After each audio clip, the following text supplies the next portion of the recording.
I'm Sarah, a digital artist by profession, and someone who takes solace in the comfort of my home.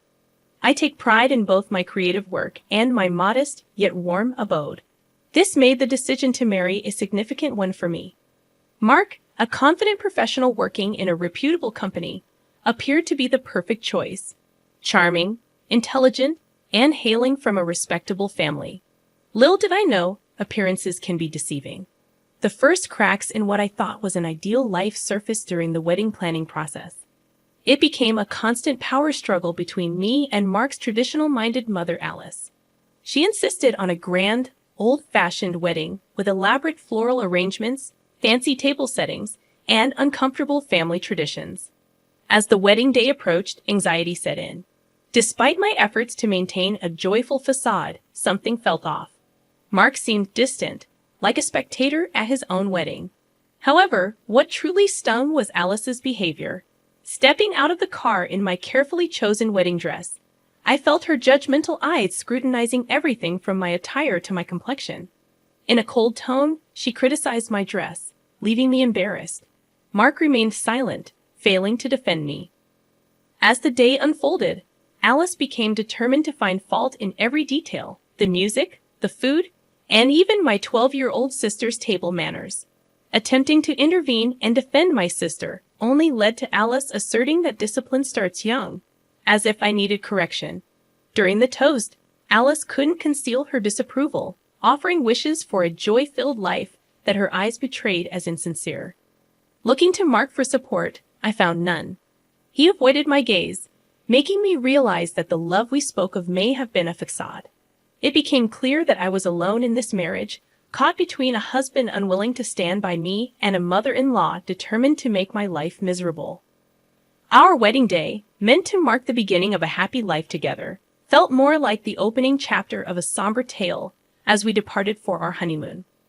I clutched my bouquet tightly, using it as a makeshift shield, fully aware that more challenges lay ahead. The wedding, instead of being a joyous celebration, felt like a forewarning of the difficulties that awaited us. After a strangely quiet honeymoon, Mark and I moved into my house. Initially excited about the prospect of married life filled with love and happiness, my optimism waned when I realized that Alice, Mark's mother, considered my home a territory she needed to control. Within a few weeks of our marriage, Alice started making unannounced visits, asserting herself as if she owned the place. Each visit was rife with criticism and passive-aggressive comments, turning my once peaceful home into a battleground. One evening, I eagerly prepared dinner using a new recipe I had found online, hoping to share it with Mark. However, when Alice saw it, she wrinkled her nose and insulted my cooking skills. Despite my attempts to explain, she mocked me, and to my dismay, Mark sided with her. On another occasion, Alice criticized my living room decorations, claiming they clashed with the furniture. Despite the effort I had put into it, she made fun of my choices, and once again, Mark didn't stand up for me. Instead, he suggested that I could use Alice's help next time, making me feel like my home was being taken over. The painful realization struck me that the man who promised to support me not only allowed this emotional harm, but also joined in. Feeling utterly alone, I couldn't comprehend the depth of the isolation I experienced. Both Mark and Alice seemed determined to disrupt the peace I had cherished in my home. Hoping for improvement, I longed for Mark's support, and I naively believed that Alice might grow tired of bitterness. However, my hopes were shattered when one evening, Alice arrived at our door with bags and boxes, declaring that she was moving in with us. Shocked, I questioned Mark about this decision, but he seemed fine with it. As Alice began unpacking, treating her move as a final decision, I pulled Mark aside, my hands shaking with a mix of anger and disbelief. I expressed to him that it simply couldn't happen. Our marriage was already strained, and Alice moving in would only exacerbate the situation. Mark sided with his mother, insisting that we needed to adjust to her presence. Frustrated, I questioned when he would adjust for me and stand up for our home and marriage. Mark avoided my gaze, claiming it would be rude to ask her to leave, and so, Alice moved in, plunging me deeper into my nightmare. Her relentless criticism extended to everything, from how I arranged the furniture to how I did the laundry, and even how I breathed. Mark remained silent, allowing her behavior to persist. Yet it wasn't just the constant nitpicking that wore me down. I stumbled upon a bag of prescription medications hidden in the kitchen one day, pills for anxiety, depression, and sleep disorders. When I confronted Alice about it, she became angry, asserting that I had no right to snoop around. Mark sided with her, claiming they were her private matters. It was a colossal betrayal, leaving me feeling numb. It became evident that Alice wasn't merely a difficult mother-in-law. She was akin to a predator, dismantling my defenses and seizing control of my life. Mark wasn't just distant or uninterested. He was part of the problem, contributing to the destruction of our marriage. In that moment, as I'd witnessed Alice's smug smile and Mark avoiding my gaze, I made a pivotal decision. I refused to be a passive spectator to this tragedy unfolding before me. It was time to take charge of my life, even if it meant distancing myself from those who were supposed to be my family. However, fate had another surprise in store for me, pushing me to finally put an end to the act my life had become. After Alice unexpectedly moved into my home, my life transformed into a never-ending nightmare. She scrutinized my every move, critiqued me for the smallest things, and her presence loomed over me like a dark cloud. Personal attacks became the norm, insulting my love, looks, intelligence, and even questioning my abilities as a spouse. One evening in the living room, Alice launched an attack on my career, or what she perceived as a lack thereof. According to her, a good wife should have a job, and she doubted I could do anything worthwhile. I defended myself, asserting that I did indeed have a job, and my income played a crucial role in our household. However, Alice remained unconvinced, questioning why we resided in my modest house instead of a grander one that reflected her son's dignity. Before I could respond, Mark, who had been absorbed in his phone, sided with his mother. He remarked that I could do more, and we could aspire to a better life. It stung deeply, feeling like a profound betrayal. Mark left the room, and in a hushed tone, Alice whispered, "He'll always be my son. You're just the girl he settled for." Turning away, I grappled with a mix of anger and embarrassment. As I gazed at our wedding photo, I pondered how my love story had transformed into a cruel drama. The nightmare intensified when I discovered an unidentified packet of pills hidden in the kitchen. Confronting Alice led to her anger, dismissing it as none of my business. When Mark entered the room, he scolded me for snooping, revealing there was no us in this marriage. Mark wasn't merely failing to protect me, he was taking Alice's side. I felt like a stranger in my own home, suffocating under their combined disapproval. Yet their actions fueled my determination not to be broken. I would endure this nightmare. Then, an unexpected opportunity arose. Mark's friend Jake invited us to a party, and despite my reservations, I was coerced into attending. The request felt more like an order, and we found ourselves at Jake's lavish house. The party offered a stark contrast to the tense atmosphere at home, providing a temporary escape from Alice's grip and the strained relationship with Mark. Laughter filled the air, music played, and for a brief moment, I could almost forget the daily battles and criticisms. As the evening unfolded, I found myself conversing with Jake, Mark's friend, and the host of the party. Jake's friendly and approachable demeanor sharply contrasted with Alice's cold judgment. We discussed various topics, and engaging in a conversation free from criticisms and insults felt refreshing.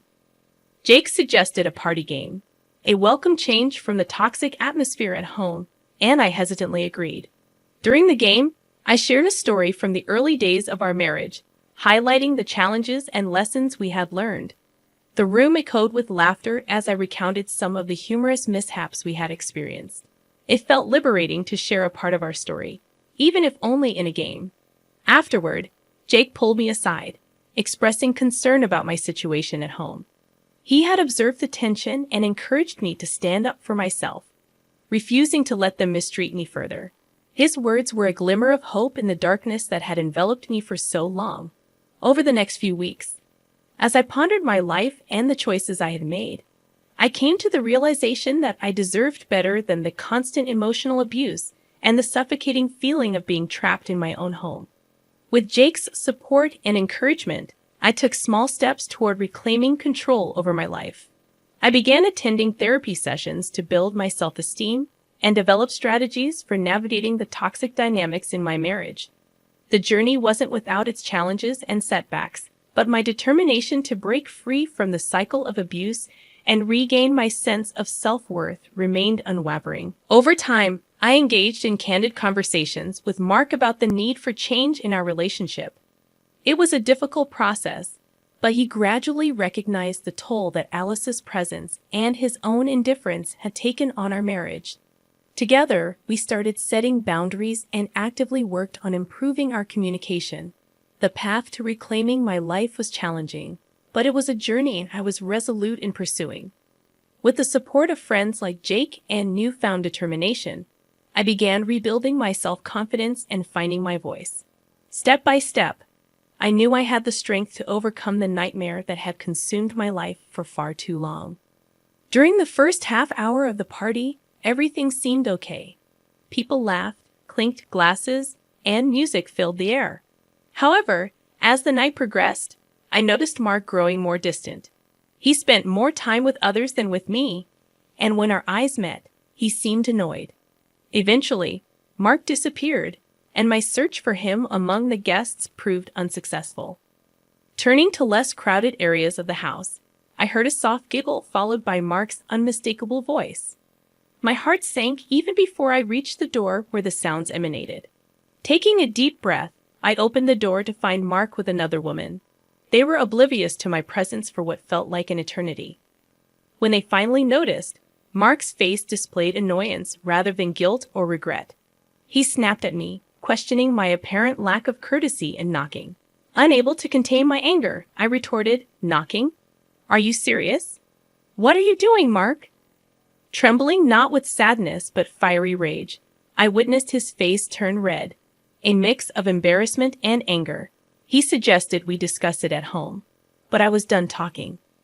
Unable to endure further humiliation, abuse, and disrespect, I stormed out, and Mark neither followed nor called out to me.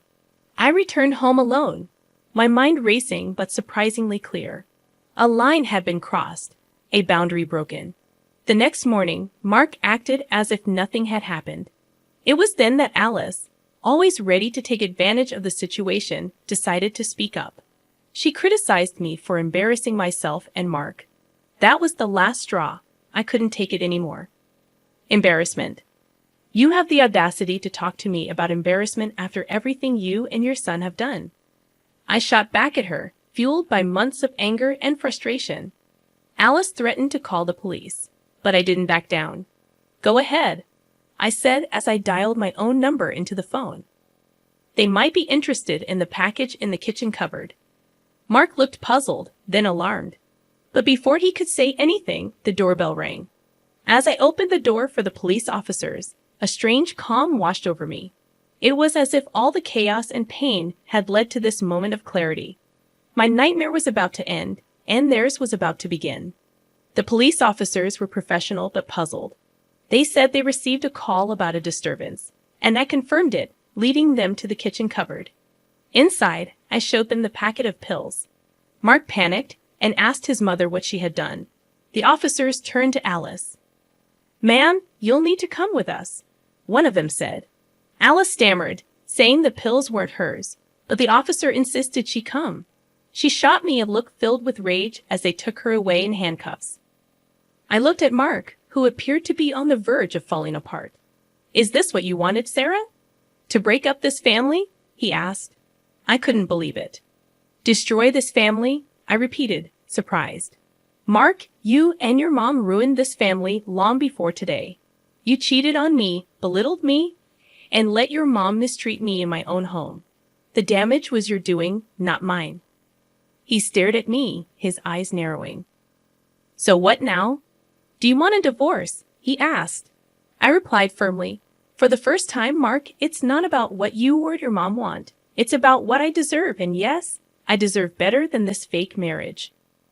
Within weeks, we started divorce proceedings. It wasn't easy, but it was necessary. During the trial, both Mark and Alice faced consequences. Mark was revealed as someone who enabled his mom's behavior, and Alice received a 5-year prison sentence for having illegal substances. Sitting in the courtroom, I felt a mix of emotions. Victory, yes, but also a deep sadness for what our family could have been. Mark avoided my gaze, and I realized the man I had married was a stranger. But I was finally free. Leaving the courtroom, I walked into the sunlight and understood that this was not just an ending but also a new beginning. In the years that followed, I focused on rediscovering myself and healing. Though the scars remained, they reminded me of my own strength, resilience, and self-worth. The nightmare was over, and the lessons I learned would stay with me for life. I have faced the worst and survived, emerging as a woman who would never again settle for anything less than what she deserved.